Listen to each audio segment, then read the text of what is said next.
Hello' friends, স্বাগতম জনাইছোঁ মোৰ অন্য এটা ভিডিঅ'লৈ। আৰু মই এতিয়া আহি পাই গ'লোঁ ধেমাজি, আৰু আমি ধেমাজিৰ পৰা যাম আজি ইটানগৰ। আৰু অলপ আগত গৈ পাম আমি ধেমাজি ট্ৰেফিক পইণ্ট চাৰিআলি। ইয়াৰ পৰা লেফ্ট ছাইডে যাব পাৰি ধেমাজি মেডিকেল, আৰু ৰাইট ছাইডে যাব পাৰি ষ্টেচন। তাৰ অলপ আগতে আছে, মানে সমীপতে বুলি ক'ব পাৰি, আছে ইণ্ডিয়ান অইল ডিপুটোও পামগৈ গৈ। আৰু আমাৰো গাড়ীত তেল নাই, তেলটো ভৰাম আমি অলপ আগত গৈ ভৰাম। আৰু নলনীবাম বজাৰো পাম, বজাৰখনো দেখাম।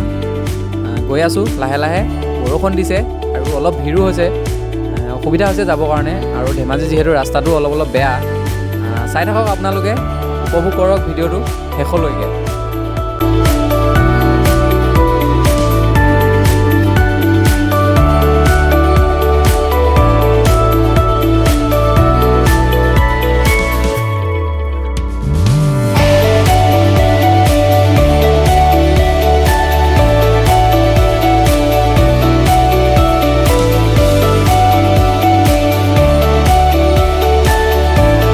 এতিয়া আমি আহি পাই গ'লোহি এয়া ডিপু।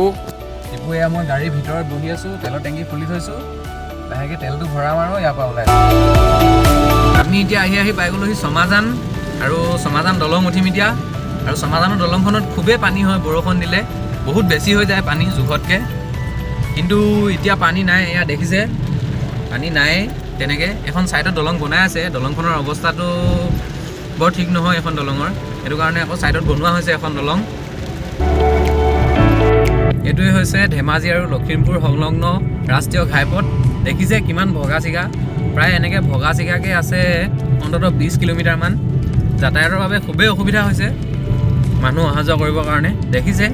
আৰু গাড়ীৰ স্পীড চাওক 31, আৰু ইয়াতকৈ স্পীড যাবও নোৱাৰি যিহেতু ৰাস্তাটো বহুতেই বেয়া, মাজে মাজে গাঁত হৈ গৈছে।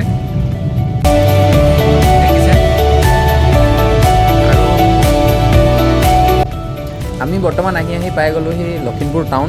লখিমপুৰ টাউনৰ কিছুমান ৰুল সলনি কৰা হৈছে, সলনি কৰিছে গাড়ী অহা যোৱাৰ ক্ষেত্ৰত।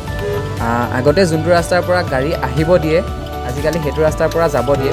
মানে আমি যদি ধেমাজি ছাইডৰ পৰা আহোঁ, আমি ডাইৰেক্ট লেফ্ট ছাইডে হৈ চিধাকৈ গুচি আহিব লাগিব টাউন পাৰ কৰিবৰ কাৰণে। আৰু আগতে ৰাইট ছাইডে যাব দিছিলে, যিহেতু সেই ৰুলটো চেঞ্জ কৰা হৈছে। আপোনালোকে হয়তো নাজানিবও পাৰে, মোৰ ভিডিঅ' যোগেদি আপোনালোকক অকণমান কিছু কথা জনাত সুবিধা কৰি দিছোঁ, আপোনালোকেও জানিব। আৰু ন' এণ্ট্ৰিত সোমালেতো ফাইন লাগিয়ে যাব।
ইটানগৰ টাউনৰ মাজত এটা তলেদি যোৱা ৰাস্তা।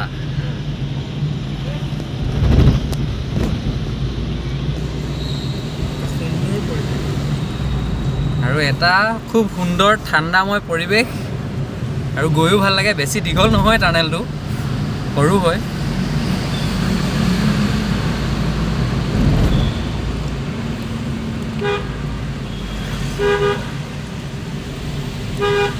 আমি বৰ্তমান আহি পাই গ'লোহি নাহৰলগুন টাউন। ইটানগৰৰ নিচেই কাষতে টাউনখন। আৰু ইয়াত আহি পাওঁতে ৰাতি হৈ গ'ল অলপ। এতিয়াতো টাইমো বহুত হৈ গৈছে, তথাপিও ইয়াত বহুত ভিৰ। মানে এয়া দেখিবলৈ পাইছে কিমান ভিৰ। গাড়ী মটৰ পূৰা চলি আছে। আৰু মোৰ লগত আছে এজন বকুলদা। বকুলদা হাই কৈ দিয়ক। আৰু এয়া চাওক, বেক চাইডটো দেখাই দিছোঁ টাউনত কিমান ভিৰ হৈছে। আমি খোজকাঢ়ি গৈ থাকিম ৰুমলৈকে আৰু টাউনখন দেখাই গৈ থাকিম। এয়া আমি টাউনৰ মাজেদি গৈ আছোঁ। জাম হৈছে, ট্ৰেফিক জাম অলপ। আমি খোজকাঢ়ি গৈছোঁ।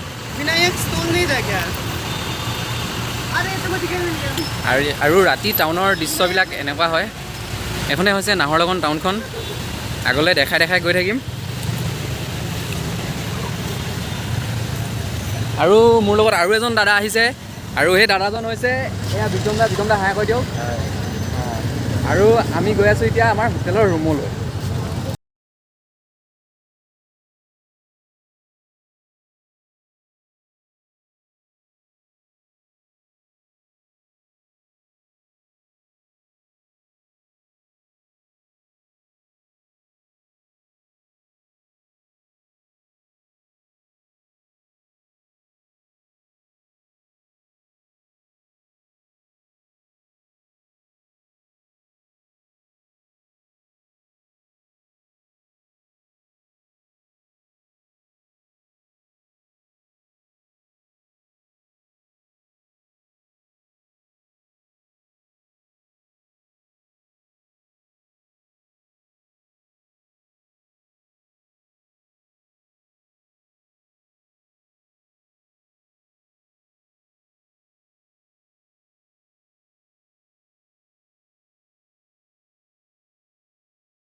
আকৌ এটা ভিডিঅ'ত অতি সোনকালে লগ পাম।